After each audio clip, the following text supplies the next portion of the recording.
Hello everybody, welcome back to Screenstars and welcome to another PlayStation review. Today I'm taking a look at Frostpunk 2 on the PlayStation 5. Now this has been one of my most anticipated games of the year. I've been really looking forward to this coming out on console. I'm a big fan of the first game. I really do like the aesthetic of the first game, the premise. I love city builders. And you'll know that if you follow my content. And I just thought it was very unique, the first game. It was very bleak and grim in many ways, but it was very unique, and it's a game that I do generally return to. So I've been very excited for checking this one out, and it is, for those of you who are fans of the first game, it's everything you get in that first game, just a little bit more, while this could be described as a society survival city builder. Rather than you just keeping a single generator running, as you kind of did in the first game and kind of built your city around it, this is more like a sprawling district-based metropolis. So you've got to kind of build like huge cities, almost a huge metropolis, expanding outwards, making sure that, you know, everywhere has enough heat, everywhere has enough food, everywhere has enough supplies, you know, and it's a real plate spinning city builder, this one, guys. You've got two modes really to go at here. You've got the campaign mode, which essentially the epilogue is works as a tutorial. Well, the whole thing works as a tutorial, really. And it's like a narrative-based, you know, campaign that is nicely done, nicely put together. However, I personally found the campaign brutally hard. It took me at least 3 attempts just to get past the epilogue, and that was on the normal setting. The game does warn you when it comes on that this is a hard game. So even if you're putting this on the lowest setting possible, this ain't no breeze, guys. It's noticeably more difficult, I think, than the first game. So you've got like the campaign mode, and then you've got the Utopia mode, Utopia Builder, and that's an open-ended sandbox. So you can basically go into the Utopia Builder, set your own parameters, and then start building your, you know, city from scratch. And you've got a lot of different scenarios to choose from, different locations. Some make it easier, some make it harder. It's up to you. But it does say that it's not worth really doing the Utopia Builder until you've done like the campaign, which is essentially the tutorial. Well, I kind of disagree with that, because when I was struggling so much with the opening of the campaign, I couldn't get through it for the first couple of attempts. I got really frustrated, and I just went straight into Utopia Builder. And because of my knowledge of city builders generally, because I play a lot of them, I managed quite well. I managed to figure out what I was doing from things that I hadn't already been taught. Don't get me wrong, it's still a challenging mode, but I found that better for me personally. Your experience will differ from mine, I suspect. So yeah, so you've got them two modes, and they're both really nicely put together.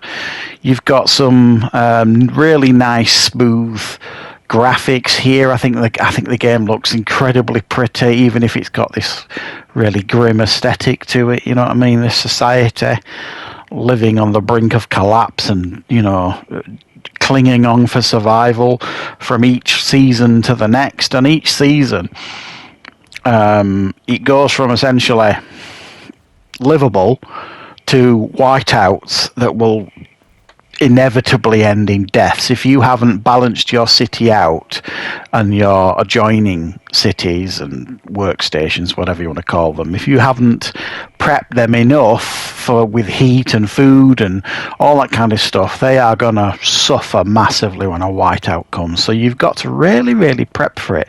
And the game does tell you that to expect a whiteout or to expect any events in the game.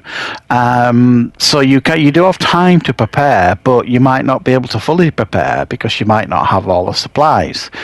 Because to build new parts of your city, you need a number of things. You need the materials, which you get from digging to certain locations and setting up like workstations, extraction stations near places that's going to get you materials. You need food, and obviously you need heat and a lot of other things as well. But if you don't have enough workforce for a start, you're not going to be able to do it. You're not going to be able to build that thing. So you need to make sure that you are building enough areas, districts as they call them, in your city, expanding on it, districts, so that the people that move to your city have got somewhere to stay. If you don't do that, then your workforce won't expand. But you can't build districts in your city, for example, if you don't have enough materials. So it's a real balancing act here. You've got to balance it between heat, food, materials, workforce, and balancing it all out so that you can kind of build the things that you want to do. And inevitably, you will make mistakes with that. And it's about kind of learning from the mistakes. And are those mistakes, inevitably, are they going to cost lives? Are they going to really, really damage you when the next whiteout comes? So you place these specialised districts, food, housing, industry, etc.,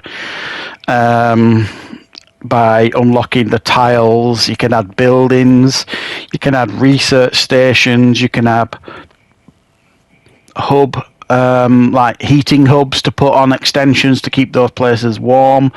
The research thing is very, very important so that you can kind of research new things to add to your city, ways to increase the heat, ways to improve the maintenance of your city, so on and so forth. It's a huge like research tree.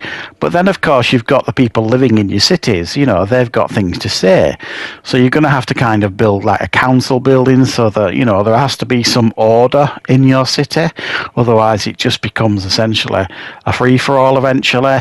They will, at times in the game, they'll make requests of you, and you can either choose to ignore them, or you can kind of say, okay, we'll do what you ask, but you need to give us some time. So they might say, right, well, we'll give you 40 weeks to do that.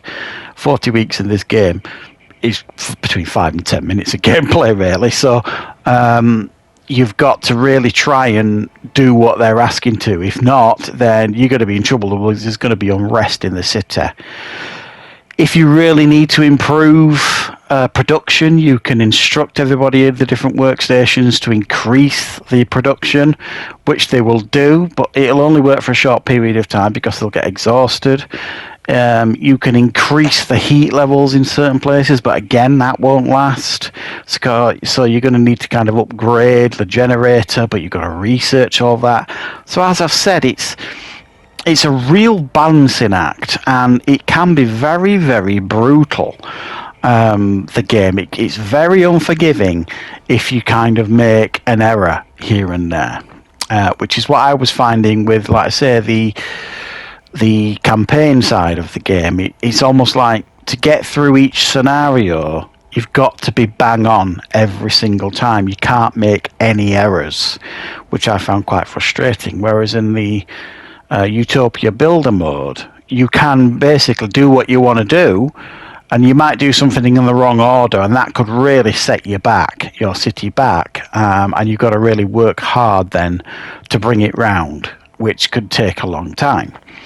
So yeah, I think this is a tremendous game. It's very, very good. It's unforgiving, it's brutal, it's hard to learn, and it doesn't really particularly hold your hand here. The tutorial is amongst the hardest that I've actually done in regards to completing it, which is like the epilogue version, as I've said, of the campaign mode. But if fans of the first game are not going to be disappointed here, it has basically really tried to improve on each area. I think the difficulty level for me is going to put off a lot of novices in this genre, but it's still a fantastic game, and I'm going to give it an incredibly solid 8 out of 10. So thank you for joining me for this review.